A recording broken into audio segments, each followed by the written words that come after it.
Alright guys, welcome to Rusty Duck Garage. This video today is a little bit out of our normal travel lane. But this 2021 Jeep Gladiator Rubicon is owned by my son-in-law Jared. He picked it up recently and is going to install a rough country 6-inch lift kit. And he's going to show you how he installed that and various things he liked and disliked about it.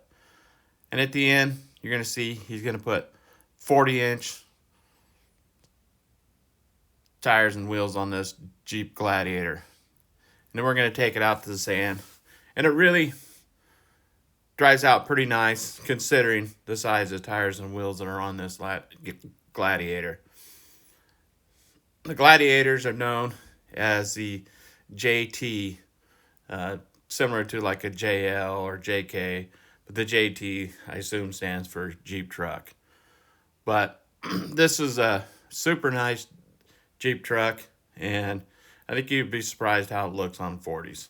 All right, in this part of the video, Jared's going to show us the install of this rough country 6-inch lift kit. He's just going to go over the basics and just kind of cover some of the highlights. All right, we're here at Professional Tire, and we've got a 2021 Jeep Rubicon Gladiator. Jared just installed a 6-inch lift in it.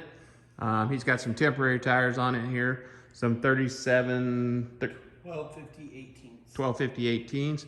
But Jared, you want to tell us a little bit about it and the lift and what we installed?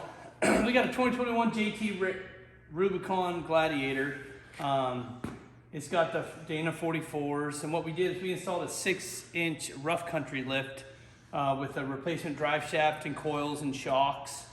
And what we're running right now on offset on wheels is 18x9 with a -12 offset. Just a temporary until the new wheels come in. Everything's on back order. If we follow back here, I'll show you what all we did on the rear. What we ended up doing is putting longer sway bar end links, new coil springs, the rough country shocks. We end up putting a drop bracket on the driver's side mount of the track bar. And we ended up putting new rear brake hoses on. What's crucial on these applications is to make sure that you loosen all control arm bolts so the bushings don't come into a bind.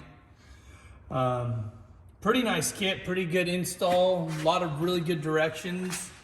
And then there is a driveline spacer. The JT Gladiators have a 2-piece drive shaft.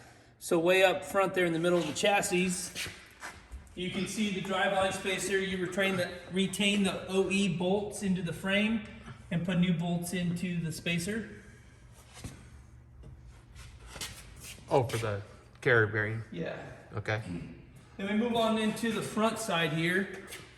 What we have is, they don't replace the control arms on this application. What they do is they give you radius arm drop brackets that mount to the OE positions in the pockets of the frame.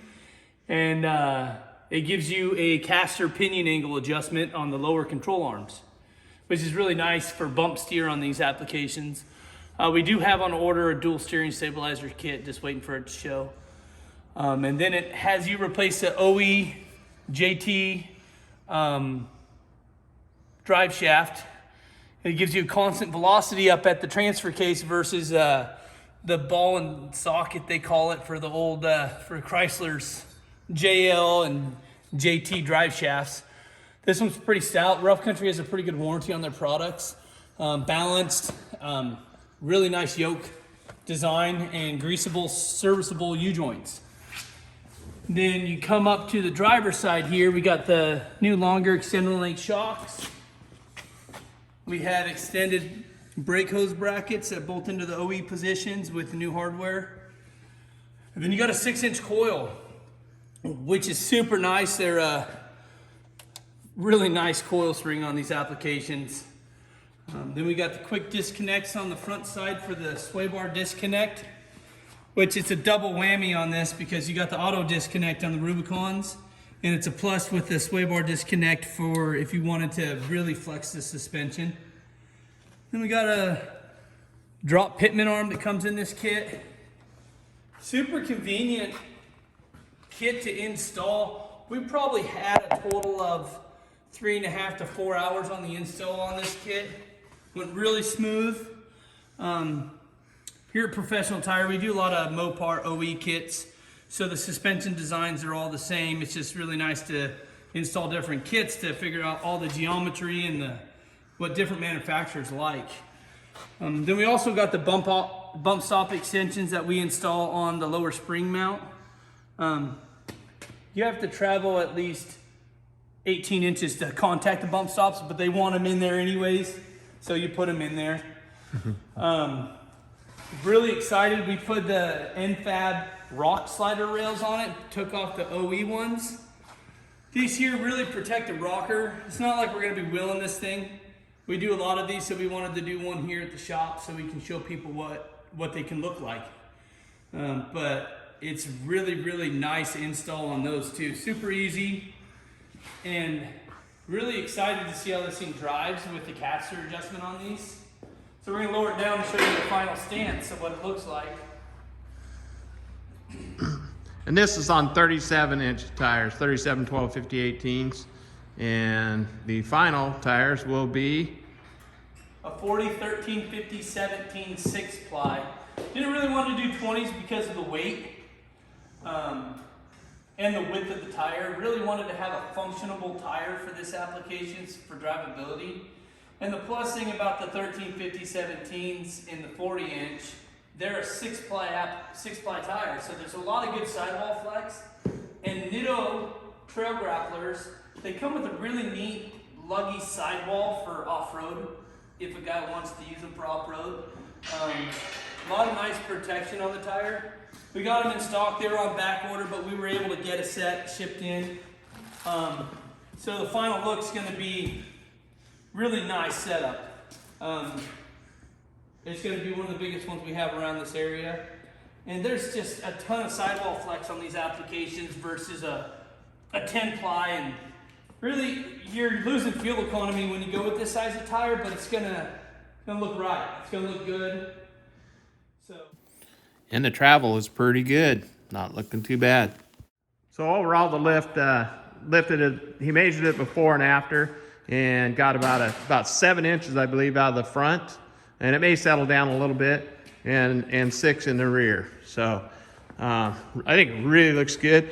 The 37s, these are just like he said, a temporary tire. We're still waiting on the wheels that are going to go on the truck. They'll arrive next week, hopefully. So get them bolted on there with the 40s on there. But really, it runs the 37s pretty well too.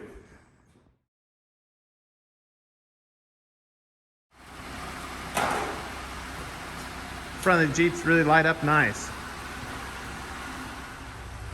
This is the Rubicon edition, and I mean, this thing has every bell and whistle.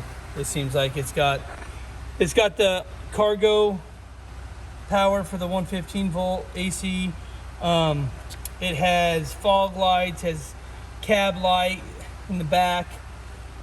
It's pretty neat when you fire these things up. There's a little Jeep that drives across the front of the screen on these.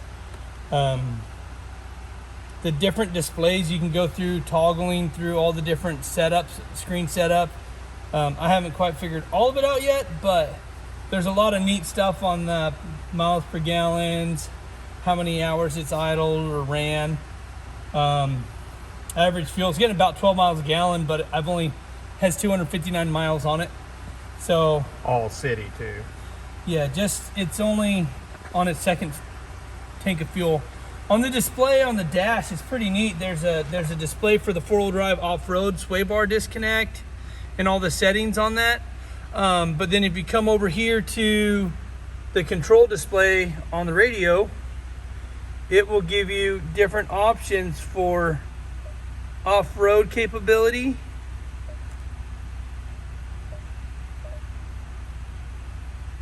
And cameras for the front, and then camera for the rear. And then it has, if you go to apps, it'll take you to the off-road page. And while it loads, when I was messing with this the other day, it gave a ton of information I didn't even know these Jeeps had. It's pretty neat. all the different pitch and roll, you know, different gauges you can choose for temp gauges to run on your dash, which you don't get on your regular display of your speedometer. Drivetrain, it'll tell you what's locked, what's disconnected, the steering angle. They have come a long way, or, you know, the year to figure out all the different settings on these things. It gives altitude, latitude, you know, everything. So it'll show you when the rear lockers engaged, which we just engaged the rear locker. And then it's going to show when it's disengaged. Got to have it in low range, so it won't let me do it. But there's off-road plus. There's a bunch of different settings on these things. We just got to test this thing out.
That Nick's old one?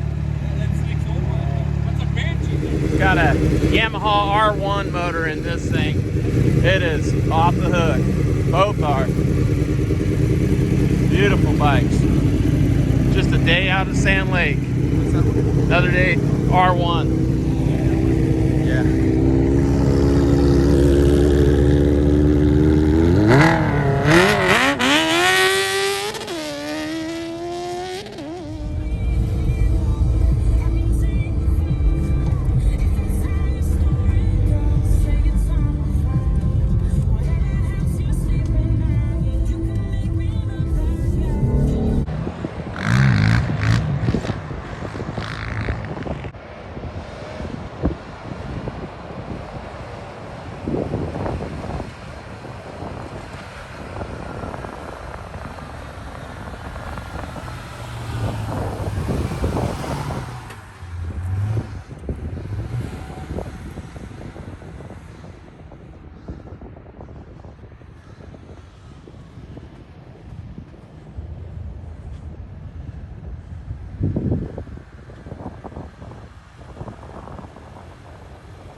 As you can see, the Jeep did very well in the sand, and we did not lower the air pressure in the tires.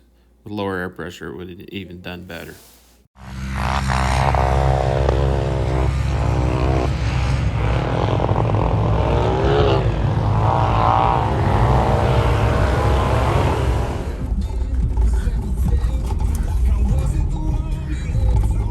Where's the bottom?